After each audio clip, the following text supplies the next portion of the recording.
Assalamualaikum warahmatullahi wabarakatuh. Di sini saya dari kelompok 9 perwakilan untuk presentasi mengenai artikel kami yang berjudul 180 hari kepemimpinan Presiden Prabowo Subianto meninjau dari perspektif perilaku organisasi atau organizational behavior.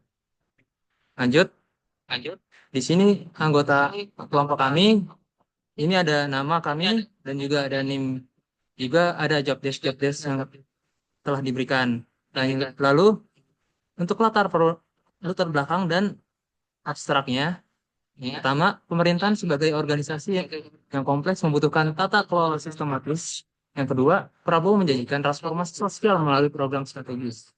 Namun, muncul tantangan dalam eksekusi dan distribusi kebijakan. Nah, organisasional atau OB digunakan untuk menilai efektivitas organisasi negara dalam konteks ini, yang dimana ini dikritik yaitu Presiden kita, Bapak Prabowo Subianto. Ah, untuk sekedar saya jelaskan saja, dalam di dalam latar belakang ini, seperti organisasi lainnya, negara yang harus mampu menjalankan peran manajerial dan struktural secara efisien. Organizational behavior menjadi kerangka ideal untuk memahami bagaimana perilaku pemimpin, struktur birokrasi, dan dinamika kelompok dalam pemerintah berdampak pada masyarakat. Lanjut, teori kunci dalam organizational behavior. Yang pertama, organizational behavior itu sebuah studi atau penelitian sistematis tentang pengaruh individu, kelompok, dan struktur terhadap perilaku dan organisasi. Nah, itu fokus dari OB atau organisasi behavior sendiri. Yang pertama ada fungsi manajerial, yang diantaranya ada planning, organization, leading, dan controlling. Kemudian ada kepuasan dan komitmen kerja, struktur organisasi dan juga budaya, juga etika. Dan yang terakhir, respon terhadap globalisasi, teknologi, dan keberagaman. Melalui OB, kita dapat mengevaluasi tidak hanya kinerja teknis seorang pemimpin, tapi juga bagaimana perilaku dan struktur yang berdampak terhadap efektivitas dan moral organisasi. Lalu, gagalnya fungsi perencanaan planning. Ini masuk ke planning ya maksudnya. Program gratis itu cukup menarik, namun dilaksanakan tanpa roadmap atau secara multi-sektor. Pemotongan anggaran pendidikan tinggi sebesar 7,8 triliun rupiah.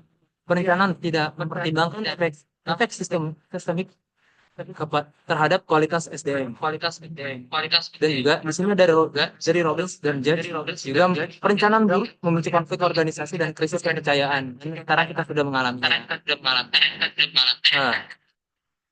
untuk keputusan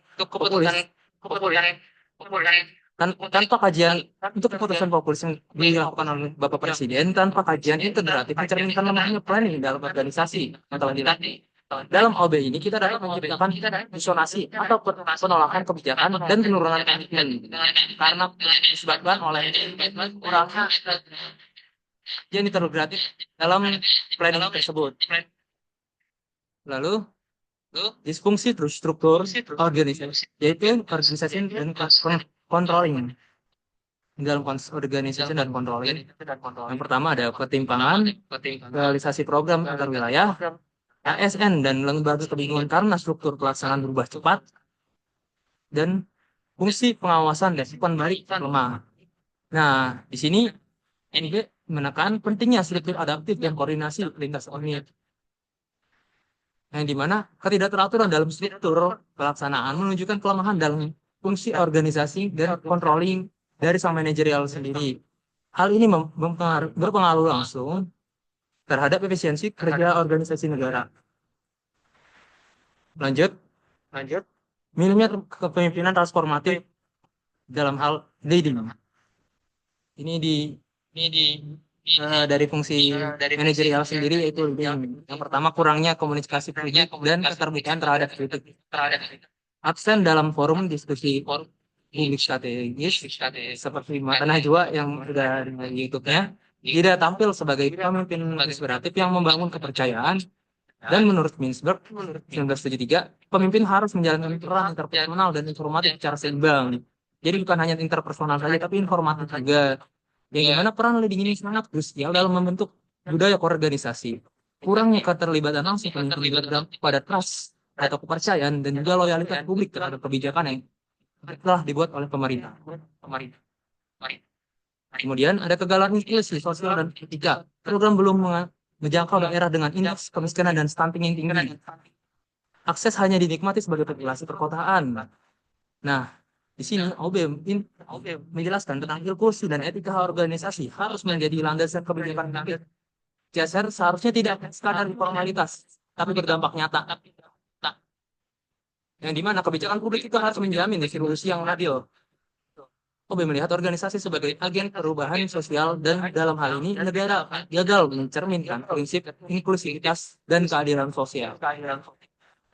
Lanjut, ketidakstabilan lingkungan kerja dalam internal pemerintahan. Nah, ASN menghadapi perubahan target dan beban kerja tanpa arahan jangka panjang. Terus yang kedua, banyak kebijakan tidak melalui sosialisasi yang tetap. LB ini menjelaskan tentang lingkungan kerja sehat itu dibangun lewat kejelasan peran, penghargaan, dan beruang partisipasi. Yang mana hasil kalau misalnya nggak ada itu hasil bakal berupa resistensi dan penurunan kerja. Di mana negara sebagai organisasi harus menjaga kesehatan psikologis dan motivasi internal para pegawai ASN itu. Ketidakpastian terus menerus hanya akan merusak daya tahan organisasi itu sendiri atau negara itu sendiri. Lalu yang terakhir kesimpulannya, yang pertama fungsi-fungsi manajerial negara tidak dijalankan secara optimal.